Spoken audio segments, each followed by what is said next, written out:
Hello and welcome to the latest episode of the Impactful Conversations podcast with myself, Dr. Glenn Wallis and Nejmi Alexander, my dear friend and co-host. How are you, sir? I'm very well, thank you, Glenn. Very well indeed. Good, excellent. I think this is a topic you and I have been talking about offline, not just pre-recording, but other times too, and feels a really important one because it comes up in our conversations with leaders a lot that we're coaching. It's also quite timely because of what's going on both here in the UK but more globally, and that's the idea of playing politics. And here in the UK we've just had a new Prime Minister who's been appointed. There was quite a lot of politicking that went on to go from the mayor of a very large city in the UK, but not in Parliament, or not in government rather, through to being the PM.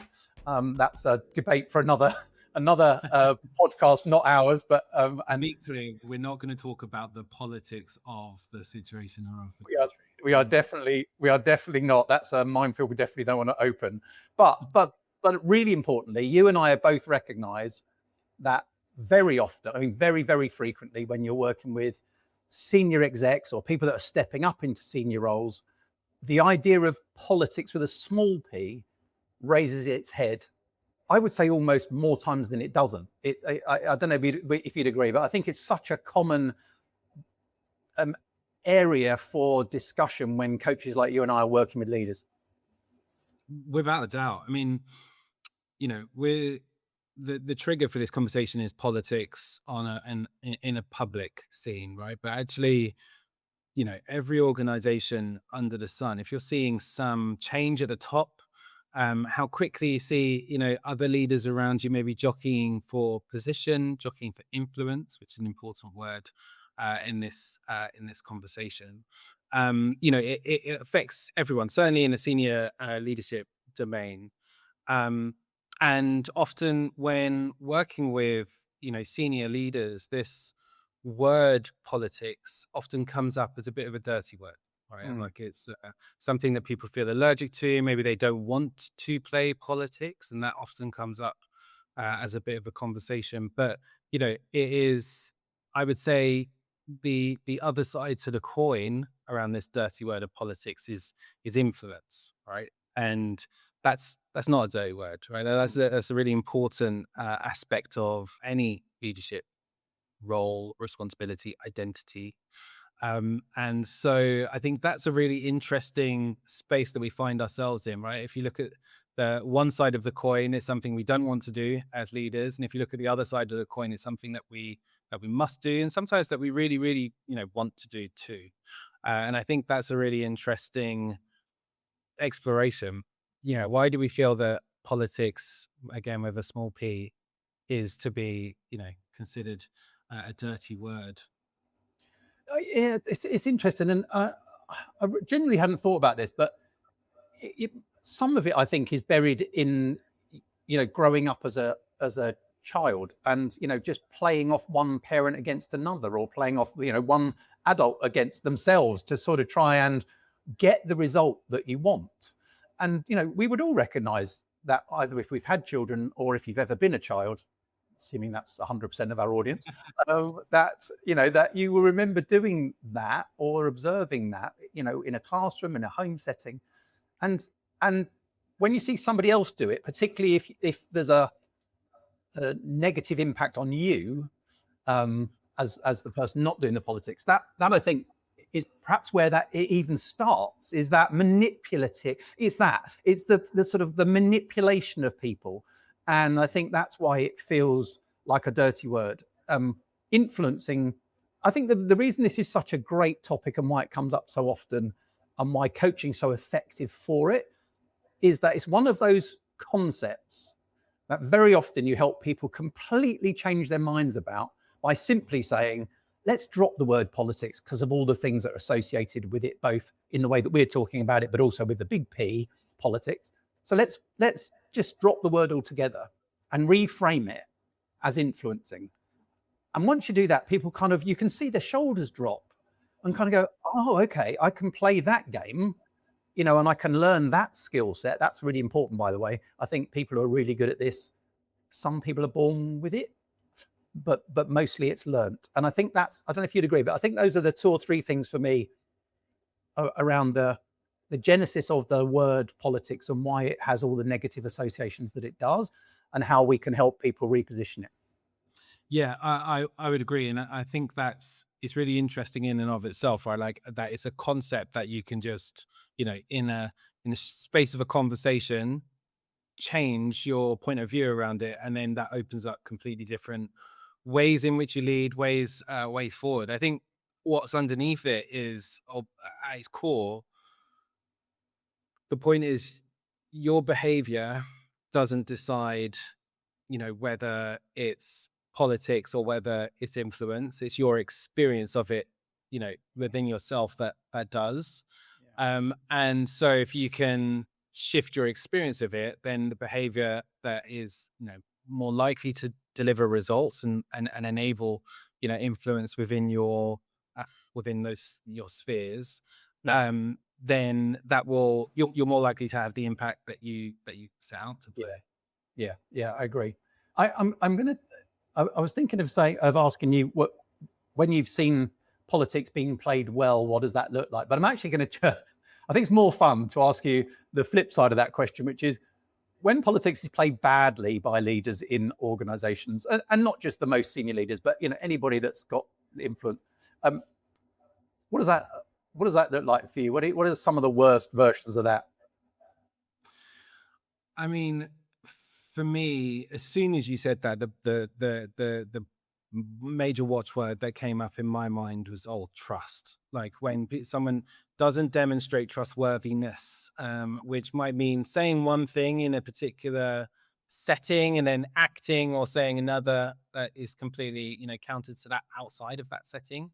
Yeah. Typically when there's, exposure upwards is the setting where, you might say one thing and then, I don't know, with peers or with reports, then again, you act outside of integrity with that behavior, and that, when there's an inconsistency in how you show up, I think that then can lead to people being mistrustful of that behavior, and might label it as playing politics. Yeah. Right. That for me is a really important sort of aspect of where you see playing politics done badly, because again, there's a significant cost to that, and I think that's why it's bad. It might not appear, you might be the individual that might be demonstrating this might be having the influence that they want to have in that setting. Yeah. It's not necessarily the outcome, managing upwards or in that, the outcome of the behavior that is in itself bad. It's just that there are other cost externalities to that behavior, which then, can lead others to UPS, likely to follow, which is problematic for a leader. I agree with all that, and I think that the word you started with, which was trust, is it's not surprising, is it, that people who see people try to manipulate others, have a lower trust, are lower on the sort of trustworthiness than other people. You think you're getting a good result, but actually what you're doing is eroding trust by taking credit for things that you weren't your work, or throwing people under the bus because you don't want the blame for it, or all the horrible kind of behaviors that we see, which is trying to position yourself in a positive light. And it can be some less toxic things than those, but I'm sort of using these as extremes. But actually all the time you're doing that, everybody else is thinking all you're doing is trying to promote, in inverted commas, yourself, while sort of keeping everybody down, on having a negative effect on everybody else. If you looked at something as simple as the trust equation, which we've talked about before on the podcast, one of the largest defining factors of your trust score is how much self-interest are you displaying, and if the more self-interest that's at play, the less trust you get with other people. So I think there's lots of ways to do this artfully, and let's move on to that. But we would all recognize politics played badly by people inside our organization. Yeah. Yeah, I mean, totally in agreement. And that sort of accreditation of ideas and work, and impact or contribution, that's another significant one that comes through. If you're poor at doing that, then Yeah. that will also contribute towards a high an opinion of a higher self orientation, and in so doing a lower element of trust Yeah. around it. And I think that so there's a really interest. So that's it done badly.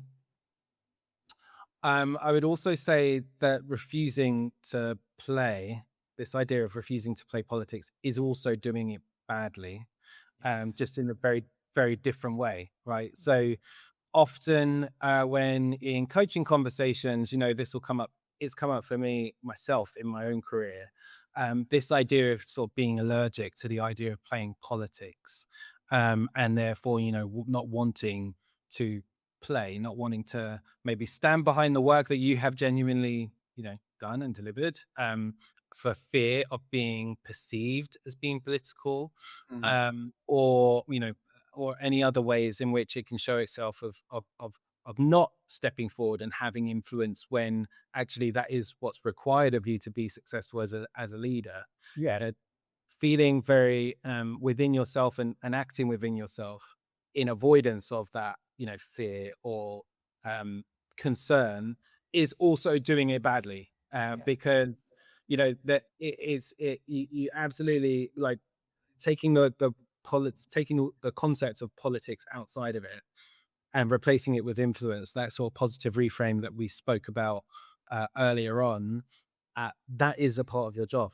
It's a necessary part of leadership. And so if you're choosing not to play, or choosing not to do that, then you're choosing not to lead as Yeah. effectively as you can. And that's also not doing as good a job on it. Yeah, and I couldn't agree with that more. And I hear often leaders say to me, I don't play politics, and my response to that is two things. One is you do, you're just not aware that, or you're not framing it in that way.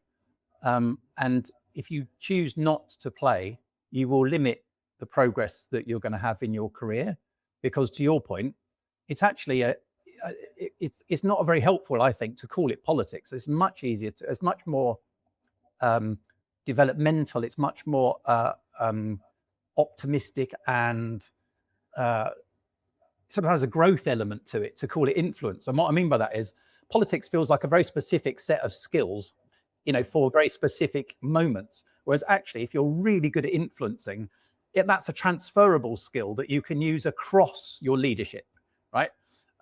Whereas politics goes, I've got to grow this skill set that just applies in these quite narrow moments, and I don't think that's very helpful. So I think playing it well understands that two things there, that you've got to play it, or you're playing it anyway, and that actually it's not playing, it's learning the skills of, or developing the skills of influencing, which then makes you a better leader across the board. Yeah. I that's it's such a more helpful way of looking at the challenge or the context. Yeah. I feel, and this is an honest reflection now, just live, that even calling it politics, or assigning that, all the connotation to it in your mind, it's a cop out. It's a lazy way of deciding not to do the uncomfortable thing, which might be requiring you to learn new skills, learn new behaviors that are applicable in a broad set of context, not in the narrow set that you're assigning it in your mind and then discounting it. And the reason why I can make that acknowledgement is because I myself have absolutely fallen foul Okay. Okay. of that process. In fact, Right. so the first sort of 10 years of my career was in strategy consulting. That's no secret of mine. But even though, my world has changed dramatically from that. A big deciding factor for the career change from strategy consultant to exec and career coach, a big part of that decision to leave that path was this idea, was actually feeling like I don't want to play politics, and that's going to be what's required of me in order to be successful at the most senior levels of that career path. Actually, what I was navigating was the shift from um, individual contribution to broadly to people leadership, but it was less about that. It was more around the increasing responsibility for like sales Right. and internal in a global matrix organization, you know, internal relationship development, business development was typically, would go through that avenue. So a few areas there that didn't feel like they were um that nourishing for me. Like I didn't really feel like that was the direction of travel that I wanted to go in. But the biggest thing that I didn't want to do was for a bigger part of my role and career to be playing politics, this idea Mm. of playing politics. Yeah. And we could see that that's what would be required. And so I thought, actually, this doesn't feel like this is the right path for me anymore. Let me go and find an alternative path, which absolutely was the right thing to do. But on honest reflection, was I opting out for um from falling into this trap, this thinking trap? Yes, absolutely. Because influence is a skill that continues to be, valuable in any context, and it's not that I was actually, trying to shimmy away from. Yeah. Yeah. Thank you for sharing that.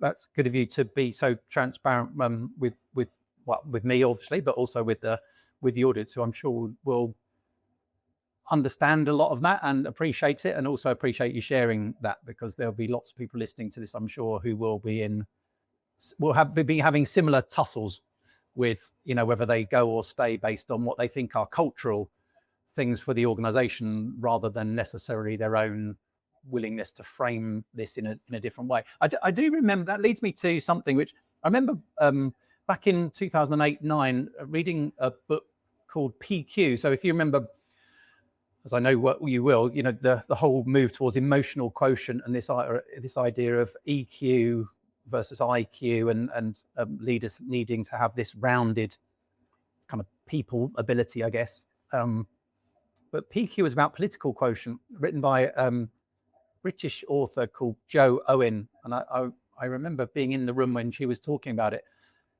and there were a couple of really interesting things about doing it well. I think we'll carry on using the word politics in this context because it's the topic of conversation, but we know what we're really talking about is influence. And there were two things that stood out for me. One is that there are systems at play, that people who are good at influencing use the systems within which they work, rather than try and break the system, or worse, maybe circumnavigate the system. And so there are people who want to try and work outside the rules or the systems that are in place. But those that have the highest PQ score, according to Jo Owen at least, were good at working within the systems at play. And the other thing she talked about a lot was informal power and informal authority. And you and I have talked about leaders and influence, but I think you could have the most junior person in an organization who's actually got more influence than a person with a very senior title, because they know how to leverage the influence that they've got. And sometimes that might just be interpersonal influence, because you're a really good people person. But there's just a couple of things there that I thought might be worth just raising to think about. When it's done well, there are a couple of considerations that one might want to think about. And we can also put a link to the book for anybody that wants to hear a little bit more about, or find out a little bit more about that, in the show notes. For sure. So let's explore that. I think that's a really interesting area to get into. What behaviors or qualities contribute towards somebody being able to influence well, and can you learn them? You mentioned before, is it just something that some people are innate and have natural strengths around, or anybody that is wrestling with it? How do you help to unlock that development path when working with leaders? If I might, I would say that there's work that I'm sure you and I both do with people before we get to that stage, which is, how do you want your version of influencing to play out? And what I mean by that is, what values do you hold dear? How do they match across to the values or the culture of the organization, so that we don't design something that's a massive mismatch, so that we get all sorts of tension that we don't need? But I think the first piece of work is, look, I'm Glenn. If I'm going to talk about influencing Glenn, what might that look like? And I think again, you've been kind enough to share, I influence gently. I'm not somebody that would try and influence very directly. I don't mean that I'm not honest about it. I think you know me very well. I think most people would say I'm super transparent, but I try and help people make decisions for themselves and help, through discussion and co-creation, to influence the outcome that way. And there's a soft version of that I think is my influencing style. You and I both know leaders that would have quite a different style, but the most important thing is that's coherent to me. I might need to stretch and develop some of that so that I can be more effective, but at core, the most important thing before you start, I think, to think about behaviors and tactics is, how does that align with your own value set? Because otherwise I'm not sure you're going to lean into it properly. Yeah. And that is critical, because the flip side of that, being incongruent, is the watch out, right? Like, that's where people sniff out the falseness maybe in how you're showing up, and that can be really detrimental to influence, to trust, all of the things that we talked about before. Like, that congruency of having influence or impact in your style is I think is such an important point that we can't overlook. Yeah, and I would just reiterate that if you're not very good at it yet, it is a skill that you're learning, and you will have to flex within that. So I think sometimes you get people who are very rigid about their values, and you sort of go, well, that's great, but how much fluidity is there, or at least how much are you willing to bend a bit? Or I don't mean the rules, I mean just bend your own value set or extend it a little bit, so that it's not some binary thing. It's not either it is my value set or it isn't. Much of life sits in the grey middle. It's just, to what degree are you willing to flex some of those things as you learn to do these sorts of things differently? Yes. Well, I think that is actually a skill that can be learned. That point that you just raised there. Like, firstly, once you have awareness of how you think, which tends to be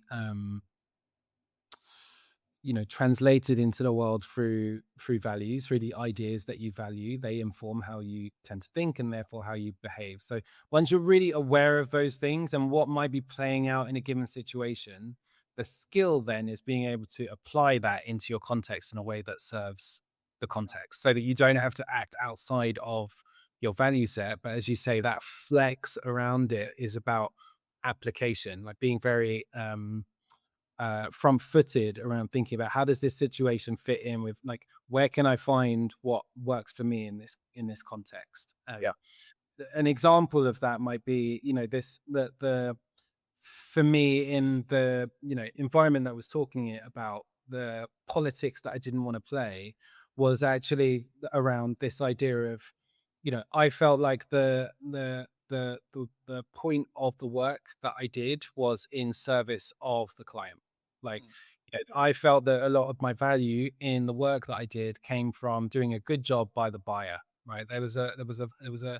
And I'm not sure exactly what value was at play within that, but that was certainly, that was certainly a mindset that was driven from a particular way of looking at the situation. And so, doing the internal work, the relationship and nurture, the influence internally, felt like that's outside of the point of why I'm there. Yeah. Of course, it wasn't. Like, I needed to reframe the context of what the point was that I was there for, which was actually to generate, economic value for the business that employed me. But I felt like the way in which I did that was the work with the client. And so actually the flexibility that was required there was, how can I take this nugget, the way that I see the world, and apply that into the actual context that I was operating within in a way that would allow me to have the impact that I wanted to have. Of course, I didn't have the foresight around that at the time. The benefit of hindsight is a wonderful thing, but getting an external point of view, getting the challenge to actually think through and express you know that and build that skill, that art in really thinking through, how can I apply the way in which I see the world into the context that I actually exist within. A coach would have been incredibly helpful for that. Yeah, it's an interesting. Yeah, and I think that leads me on to, it's not a direct response. It's not a direct answer to your earlier question about what might behaviours and things look like that are the sort of skill set that somebody might need to build. But it does lead me on to a couple of things which I think are really powerful, which would be building a little. Some people call it a board, your own personal board. And by board in this context, I mean, do you have a mentor that you can go to for help? So, like, if back in the day when you were talking about your consulting days, is there somebody you could go and chat with about this, and have somebody that's going to be really honest with you, but also very supportive, offer you their wisdom, and a coach maybe, but internal mentor certainly, I think would be really important, because they'll also understand the context and will help you be more effective in working within the systems we talked about earlier on. I think that's a really key one. I think a senior champion is another really important part of that personal board that you might try to build. And by that, I mean somebody who, not when it's not the right moment, but will literally fight your corner for you if you're up for promotion, and they'll be the kind of person that will say a good word when a really good project comes up, and have you thought about Nejmi for that, etc. So I think that's there's a couple there, and I think then more formal to that would be a sponsor. So is there somebody who sits as the next 2 or 3 layers up from where you are in your organization, who would tuck you under their wing and in effect act as an informal sponsor to your career? Now, if you had just those 3 people in your board, think about the impact of your influence then, right? You've got much greater insight into how your organization works. You've got levers you can pull. You've got favors that you can ask. And I don't mean favors in a nasty politicking way. I just mean, we need to do this. Is there a way that you can help us do that? And being really transparent about it. So I don't know if you've had experience of one or all 3 of those, but I think there's a real leveraging opportunity, a multiplying opportunity of having that kind of support system in place. Without a doubt. And I really like that as a concept. In fact, I think this is good homework, dear listener, to really think about actually who are the roles that you have on your board of directors. Who is your sponsor, your mentor, your coach, maybe your cheerleader, maybe your critic. All of the variety of different influences that people can have on you, on keeping you honest, keeping you challenged, keeping you moving forward, and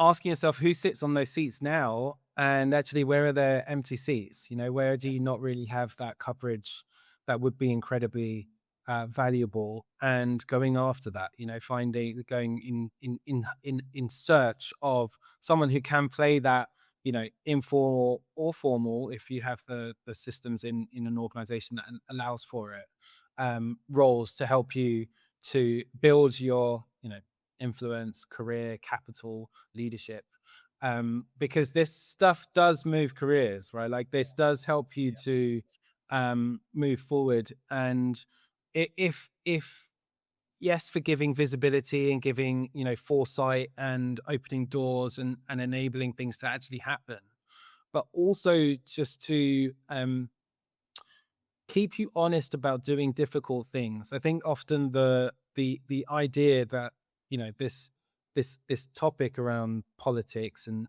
I fell foul of it myself, this idea that because it's sort of hidden, or it seems that it's, this like nebulous amorphous thing that just happens within an organization, that, if you don't like it, you can opt out of it. I think if there's anything you can take from this conversation, it's that you can't. Yeah.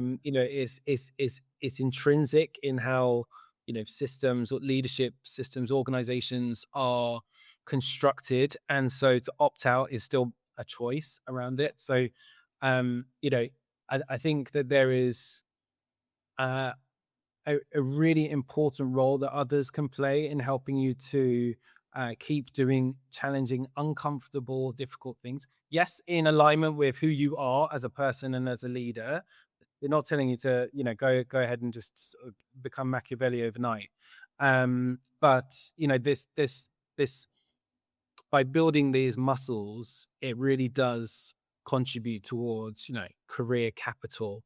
Yeah. And there are examples of that. You can really, I can point to a few scenarios of clients that I've worked with where the significant change has happened just from, working on one or two bits of reframing, or creating a bit more momentum and emphasis here on, let's do something that's a bit challenging, or do something a bit different in order to enable, that development to take place. Yeah. And you've prompted a thought which well, you've been nice and transparent with our audience, so I feel duty bound to be similarly so. But one of the key skills that you've talked about, sort of woven into what you've just said, I think is the skill. I think people dislike the word networking almost as much as they dislike the word politics, right? Yeah, I think that's fair. But if you said relationship building, I think that's a similar reframe in some ways as suggesting that influencing is really politics, just the positive side of it. Networking feels a little bit salesy, and I'm not saying sales is bad, but bad sales is bad, right? Whereas building relationships, and that is something. If I had my time over again, that would be something I'd want to learn from a mentor and a coach and a champion and a sponsor deeply, because I'm fine in the moment, and I try to be warm and try to be all the things you'd want to be, but I'm really terrible at maintaining some relationships until such time as you go, oh, I tell you, I could have asked for that, but now I don't feel I can go back because I haven't nurtured the relationship over time. And the old thing about your the size of your network is an indication of your net worth. I think it's a crass, frankly. I think there is truth to it. And I think, when can you, if you're really stuck, or you need some help, or you want somebody to challenge you, or who have you got in that network that is still warm and still feels that you're going to call them at times when it's not just about what they can do for you, but it's genuinely because there's a warmth and a connection there. And that would be something I would definitely put my hand up and say, if I had my time over again, I would work much, much harder at. And if there are people listening to it now who recognize any of that in the way that you're operating, go get better at it. Go get better at relationships, because it feeds very squarely into the influencing topic we're talking about. Yeah, and absolutely get better, but also just go and do it, right? Like, who is on your mind to go and just check in on, see how they're doing. Maybe you've changed roles, maybe something in their life has changed, and you haven't caught up in a while. If the relationship's there, go and nurture it. Yeah. I think that's a brilliant reminder to people, and a lovely place to arrive to. Yeah, so let's wrap up there, because it's when you then go off into the sort of sub elements, as we started to, that people could work on. There's a lot. It becomes a big topic, like a lot of these things, once you get below the surface. If there was something that a listener listening to this could go away and do on Monday, maybe we'll both do this, but what would you urge somebody to do on Monday if they wanted to start to work on being more effective as an influencer inside an organizational context? Well, for me, I think the reason politics might feel like a bit of a dark art at times is because it might feel like, again, this sort of amorphous thing. No one really measures it. But we've acknowledged that there are behaviors that contribute towards doing it well, and there are behaviors that contribute towards not doing it. And so the what I would ask, of everyone, the thing that you could do on Monday is to just spend a little bit of time. It may be uncomfortable, but that's okay. To test it, to check in with one or two people that you work with, to understand a little bit more about how you land in certain contexts, and close the gap between your perception and other people's, so that you've got clarity then on what to work on, what to do, what to stop doing. And also, I think that might sound really uncomfortable, but I would wager that for 90% of the stuff that comes back, it'll be a pleasant surprise to understand how you are actually perceived. So please go and do the uncomfortable thing and close that gap. Yeah, very cool. Agree with that totally. I think I would reiterate, if you were going to do anything on Monday around this, just sit with a bit of paper and a pen and have a think about, if I wanted somebody to learn from directly and be an informal mentor in the organization, usually, but not always, but there's some real benefits of having a mentor on the inside of the organization you're currently working with. Who would I learn the most from? Who's likely to challenge me the most? Who could I be as a mentor? And then from there, think about a champion, and that would be somebody who's informally supporting you and taking your name to certain meetings. That means that you're in front of opportunities that you might not otherwise be, and then maybe ultimately the sponsor, and go and think about how to approach those people, because it's also a relationship building activity. So there's two for the price of one. One is think about who those people are, and then think about how can you build relationships with them that isn't all about what you can get out of it, and how would you nourish that over time, particularly if you're somebody like me who's not very good at the ongoing nourishing. I would suggest that there's two for the price of one, and you can take that with no extra charge. Hey, look, that's a great conversation. Yeah, great conversation for people, and I hope that we've proved that you can take some of the threat and some of the nasty feeling in the mouth that politics with a small p inside organizations can leave people with, reframe it for you, and give you some prompts and some nudges to go away and go do this. Because as Nejmi said earlier on, it's key if you're looking to develop your career, and if you're not looking to develop it by role and status, just to be more successful in the level that you're happy at. That it's key to both of those. Yeah, brilliant. Thanks so much for that conversation, Glenn. Really enjoyed it. Me too, really did. And thank you, everybody. Don't forget, we're also on YouTube, so there's an opportunity for you to go and look at Nejmi and I if you really want to, as well as listen to it. But I do know that some people, a bit like me, are more visual, and they get their podcasts through that sort of medium. So YouTube's an option, Impactful Conversations, and you can find us there too. Until the next time, see you soon. Thanks. Cheers, bye.